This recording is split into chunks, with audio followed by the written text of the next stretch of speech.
दोस्तों, अगर आपने बिहार शिक्षक के लिए परीक्षा दी है और आपके नंबर कम आ रहे हैं, 35 के आसपास आ रहे हैं, 40 के आसपास आ रहे हैं, तो आपको घबराने की बिल्कुल भी ज़रूरत नहीं है। इस वीडियो में मैं आपको एक प्रूफ देने वाला हूं कि कैसे आयोग अपना मिनिमम कट ऑफ भी कम करेगी अपनी सीटों को भरने के लिए, क्योंकि सीटेट के रिजल्ट के बाद काफ़ी सारी परिस्थितियां चेंज हो गई है। और हमारा मेन टॉपिक है कि जिसके भी 35 नंबर आ रहे हैं, 40 नंबर आ रहे हैं, वो क्या करे, वो आगे क्या करे, डॉक्यूमेंट तैयार करे या नहीं करे, या आशा छोड़ दे।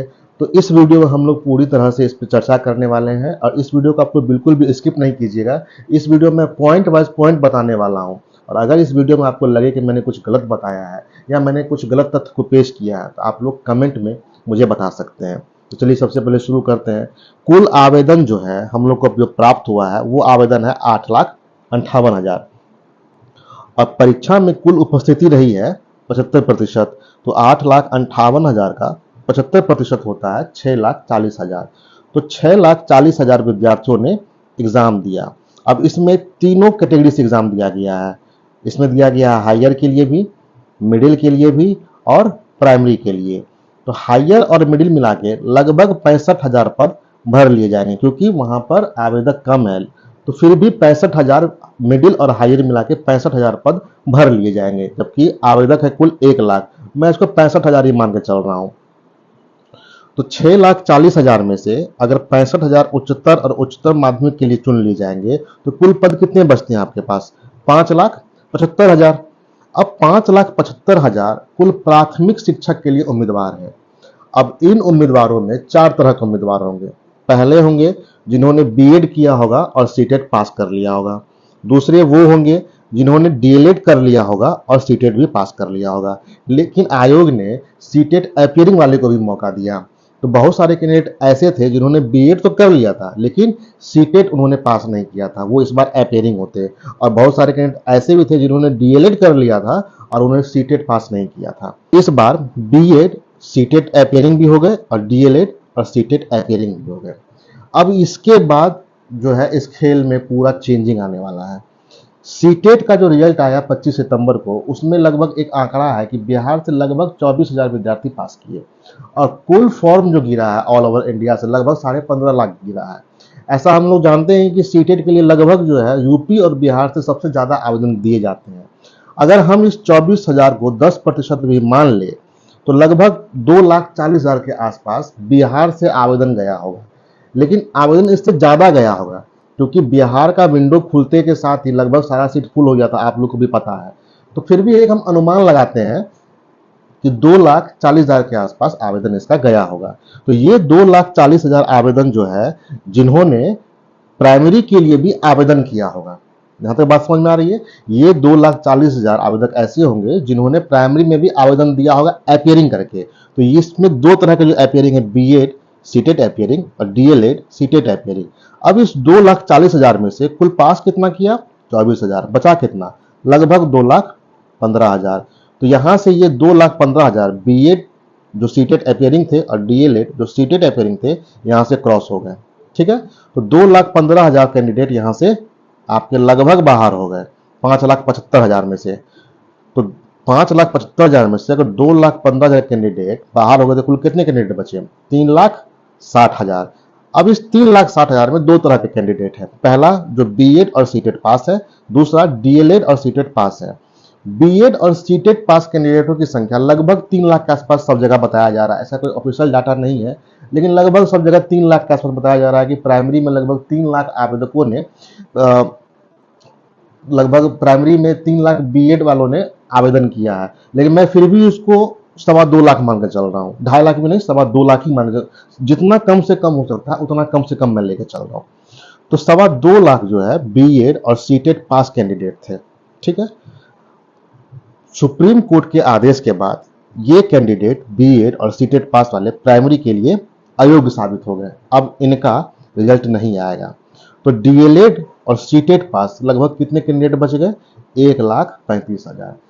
अब जो है आयोग के पास जो योग्य उम्मीदवार है वो योग्य उम्मीदवार है 1,35,000, और कुल सीट कितना है आपके पास? 80,000। यहां तक बात बिल्कुल समझ में आ रही है कि 1,35,000 योग्य उम्मीदवार है। समझिए कि 1,35,000 अब आदमी ही इस 80,000 सीट पे फाइट करेंगे।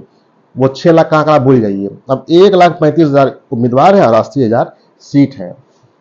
और इस 1,35,000 में से आवेदकों में लगभग 44% महिलाओं ने आवेदन किया है प्राथमिक स्तर में, तो लगभग ये होता है 60,000। तो 60,000 महिलाएं हैं और 75,000 पुरुष हैं। यहां तक सबको बात समझ में आ रही है कि 60,000 महिलाएं हैं और 75,000 पुरुष हैं। अब 60 लाख महिलाओं के लिए 40,000 पद है, अब 75,000 पुरुष के लिए 40,000 पद है। तो लगभग यहाँ पे 1.5 गुना और लगभग यहाँ पे 1.75 गुना। तो अब हम लोग देखते हैं कट ऑफ क्या हो सकता है। अब कुल जो है, अब हम लोग जान रहे हैं महिलाओं के लिए, फीमेल के लिए जो कट ऑफ निर्धारित किया गया न्यूनतम, वो किया गया है 32%, जो कि होता है लगभग 38.4। अगर हम लोग इसको मैथमेटिकली समझे, 38.4 को अगर हम लोग इंटीजर में लिखेंगे तो ये होगा 38 नंबर। तो न्यूनतम नंबर आपका 38 है, 39 नहीं होगा। आप ये एक बेसिक मैथ है कि अगर 38.4 है, इसको इंटीजर में लिखना हो, निकटतम इंटीजर में, तो ये माना जाएगा 38 अंक। अगर ये 38.5 होता या 38.56 होता तब ये होता 39, लेकिन ये 38.4 है, तो इसका जो निकटतम अंक होगा वो होगा 38, ना कि 39। आयोग ने अंक अभी तक निर्धारित नहीं किया, सिर्फ 32% लिखा है। तो 32% होता है 38.4, और इसको अगर आप लोग इंटीजर में लिखेंगे, पूर्णांक में लिखेंगे, तो ये आपका होगा 38 नंबर। और पुरुष के लिए है 40%, सामान्य वर्ग की बात कर रहा हूं, तो ये होता है 48। अब कुल कैंडिडेट है आपके पास 1,35,000 और आपके पास सीट है 80,000। अब इसमें फैक्टर क्या है कि नोटिफिकेशन आने के बाद और एग्जाम के बीच में समय काफी कम मिला, महिलाएं उस तरीके से तैयारी नहीं कर सकी और उनको उतना समय भी नहीं मिला। पुरुष में तो फिर भी कंपटीशन है, महिला में तो लगभग ना के बराबर कंपटीशन है। यहां पर स्थिति अब ये बनेगी कि यहां पर 38 नंबर लाने वाले भी कैंडिडेट काफी कम होंगे, और जो 38 नंबर से ज्यादा लाएंगे, जो 38 नंबर से, अब जिनका 60 नंबर होगा, जिनका 65 नंबर होगा, वो समान वर्ग से फाइट करेंगी, वो समान वर्ग से उनका सिलेक्शन हो जाएगा। लेकिन अब जिनका 38 या 38 से कम है, अब 38 नंबर पे आयोग को उम्मीदवार नहीं मिलेंगे, क्योंकि महिलाओं के साथ कंडीशन दूसरा है, उनके साथ बहुत सारी परेशानी है, उनको उतना समय नहीं मिला कि वो सही मायने में तैयारी कर सके। और पेपर का लेवल आप सभी लोग जान रहे हैं कि पेपर का लेवल कैसा था। पेपर का लेवल अगर हम माने तो वो हार्ड था, दोनों शिफ्ट, मेल के लिए भी और फीमेल के लिए भी। तो बहुत सारी महिलाएं ऐसी है जिनका नंबर तो अच्छा है, लगभग 55, 56, 57, 60 के आसपास है, लेकिन उन्होंने बीएड कर रखा है, तो वो तो रेस से वैसे भी आउट होगी। और जिन्होंने डीएलएड कर रखा था और वो सीटेड पास थी, उनके पास उतना समय ही नहीं मिला। हाँ, फिर भी उसपे कुछ ऐसी महिलाएं होंगी जिनकी तैयारी अच्छी होगी, तो लगभग हम मान के चल रहे हैं कि 10,000 ऐसी महिलाएं होगी जिनका नंबर 55 से ऊपर होगा। 10,000 महिलाएं ही सिर्फ ऐसी होगी, और यहाँ पे हमें कुल चाहिए 40,000 महिलाएं। तो लगभग मैं मान के चल रहा हूँ कि पहला लिस्ट में जो आयोग उठाएगी कैंडिडेट, जहां तक मुझे लग रहा है कि आयोग पहले लिस्ट वाइज में कैंडिडेट निकालेगी, first list, second list, third list.